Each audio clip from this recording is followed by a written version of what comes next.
హరహర మహాదేవ్ రక్ష రక్ష గురుదేవ్. ప్రేమస్వ దివ్యాత్మ స్వరూపుల మీ అందరికీ శ్రీకంఠ సదాశివ బాలాజీ వస్తుంది అనుగ్రహం సిద్ధించుగాక.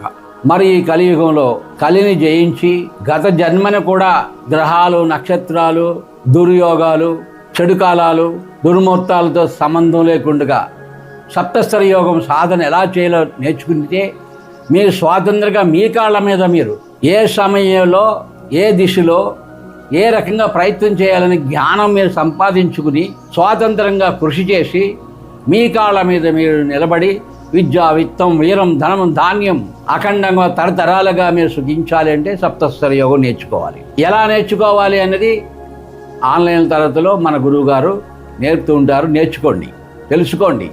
అయితే ఈ రోజున మీకు చెప్పేది, వృశ్చిక లగ్నంలో మీరు జన్మించారనుకోండి, వృశ్చిక లగ్నానికి 9 కటక లగ్నం.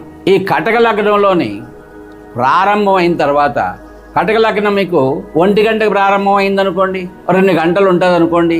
అప్పుడు 1 గంట నుంచి 2 గంటల వరకు ఉన్న సమయంలో కటక లగ్నం ప్రారంభమైనప్పుడు 16 నిమిషాలు, 1 గంట నుంచి 1 గంట 16 నిమిషాల వరకు కూడా మీరు దీపారాధన చేసి హంస రామాయ శివాయ సోహం మాం రక్ష రక్ష విద్యా విత్తం వీరం కురుకురు అంటూ నామ జపం చేసి ఆ దీపంలోనే మహాకాళి, మహాలక్ష్మి, మహాసరస్వతిని ప్రార్థన చేసినట్లయితే మీ జన్మించినటువంటి రోజు అంటే సోమవారం పుడితే నెలలో 4 సోమవారాలు, అశ్విని నక్షత్రంలో పడితే ఒక అశ్విని నక్షత్రం, అలాగే ఏదో ఒక తిథిలో పడితే ఆ తిథి శుక్లపక్షం, కృష్ణపక్షం, అలాగే 7 రోజులు మీరు ఈ సాధన చేసినట్లయితే ధన ప్రాప్తికి సరైన మార్గం మీకు ఏర్పడుతుంది.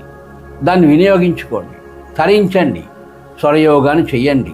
హర హర మహాదేవ్ రక్ష రక్ష గురు.